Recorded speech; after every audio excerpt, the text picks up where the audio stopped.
ಮೈಸೂರು.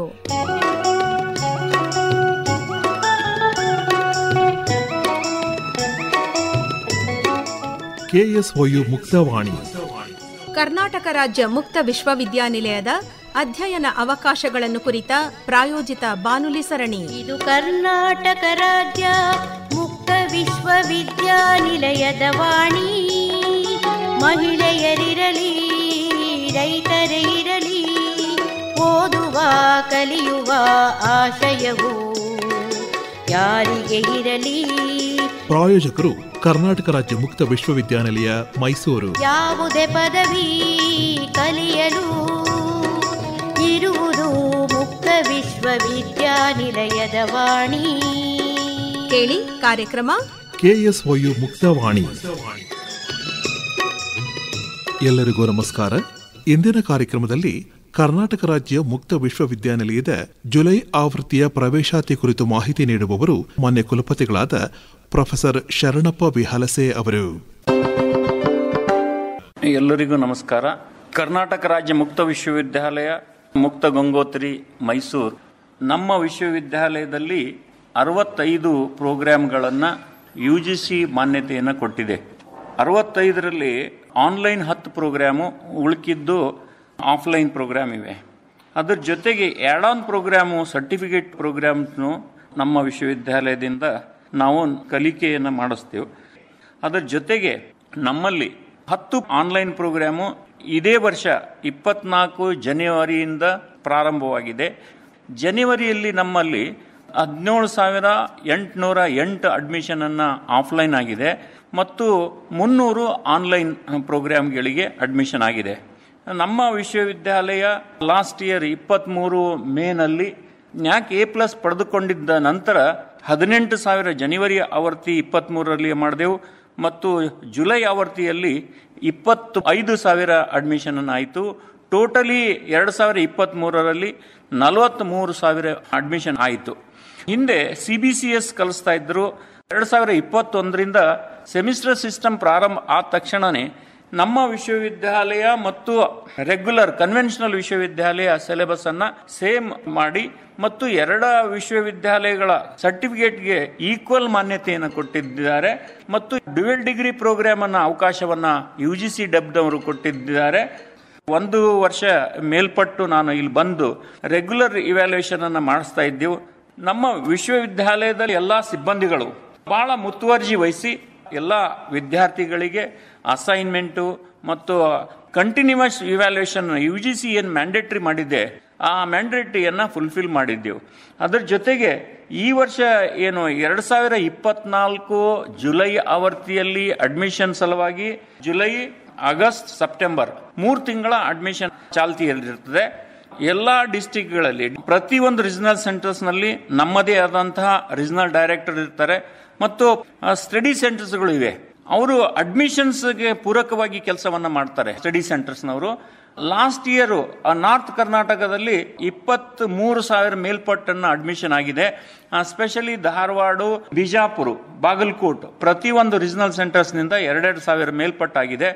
ನಮ್ಮ Mysuru ಸೆಂಟರ್ದಿಂದ head quarters ನಿಂದ 3,000 admission ಆಗಿದೆ.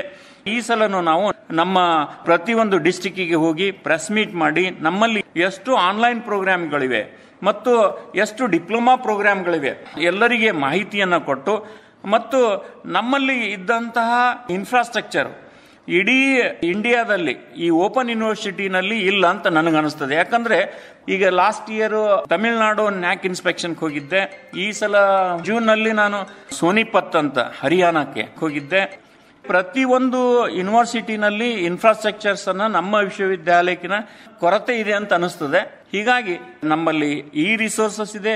ಲೈಬ್ರರಿ ಫೆಸಿಲಿಟಿಗೆ ಎಷ್ಟೋ ವಿದ್ಯಾರ್ಥಿಗಳಿಗೆ ಅವರು ಕುಂತಲ್ಲೇ ಅವರು ಮೊಬೈಲ್ನಲ್ಲಿ ಡೌನ್ಲೋಡ್ ಮಾಡ್ಕೊಳ್ಬಹುದು. ನಮ್ಮಲ್ಲಿ ಅನೇಕ ಲೈಬ್ರರಿ ಬುಕ್ಸ್ಗಳನ್ನು ಸ್ಪೆಷಲ್ ಆಗಿ ವಿದ್ಯಾರ್ಥಿಗಳಿಗೆ SLM ಬರೆಸ್ತಾ ಇದ್ದೆವು.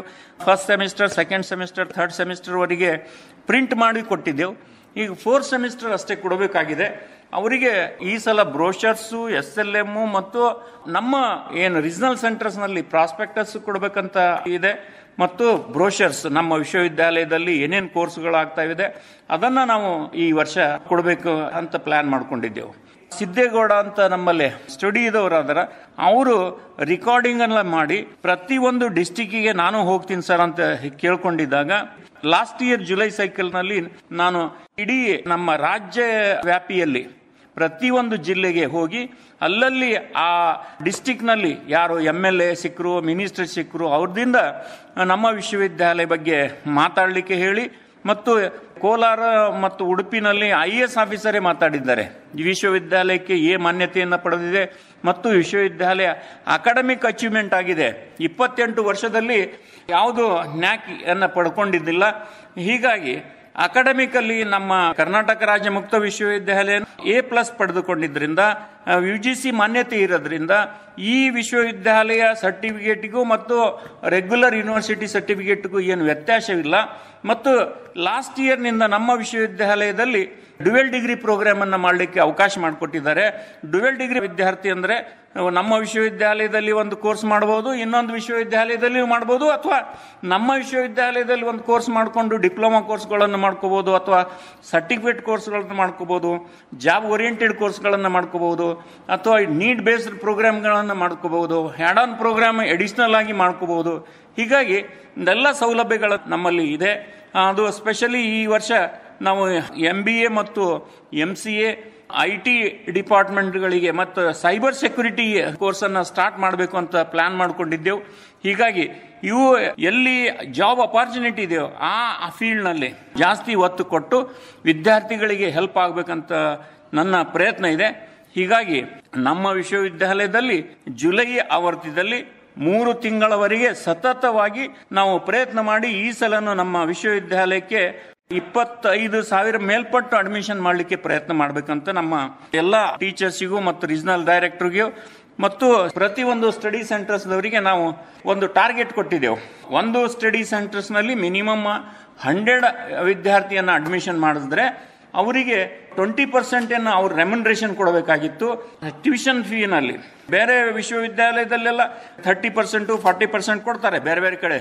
ಹೀಗಾಗಿ ನಮ್ಮ ವಿಶ್ವವಿದ್ಯಾಲಯದಲ್ಲಿ ಯಾರು ಅಡ್ಮಿಷನ್ ಮಾಡಿಸ್ಲಿಕ್ಕೆ ಮೋಟಿವೇಟ್ ಮಾಡ್ತಾರೆ ಅಥವಾ ಈ ಸ್ಟಡಿ ಸೆಂಟರ್ಸ್ದಿಂದ ಅವರು ಅಡ್ಮಿಷನ್ ಮಾಡಿಸ್ತಾರೆ ಅಂಥವರಿಗೆ ನಾವು 20% ಟ್ಯೂಷನ್ ಫೀನಲ್ಲಿ ಶೇರ್ ಕೊಡ್ತಾ ಇದ್ದೇವೆ. ಅದ್ರ ಜೊತೆಗೆ ಆನ್ಲೈನ್ನಲ್ಲಿ ಏನು ನಾವು 10 ಪ್ರೋಗ್ರಾಮ್ ಮಾಡಿದ್ದೆವು, 10 ಪ್ರೋಗ್ರಾಮಲ್ಲಿ ಅವರು ಔಟ್ಸೋರ್ಸಿಂಗ್ ಅನ್ನು ಕೊಟ್ಟು ಟ್ಯೂಷನ್ ಫೀನಲ್ಲಿ 70% ಅವರಿಗೆ ಕೊಟ್ಟು 30% ನಮಗೆ ಇಟ್ಕೊಂಡು ನಾವು ರಿಮೈನಿಂಗ್ ಏನು ಎಕ್ಸಾಮ್ ಪ್ರಾಸೆಸ್ ಅನ್ನ ಏನಿರ್ತದಲ್ಲ ಅದರಲ್ಲಿ ನಾವು ಮಾಡ್ತೇವೆ.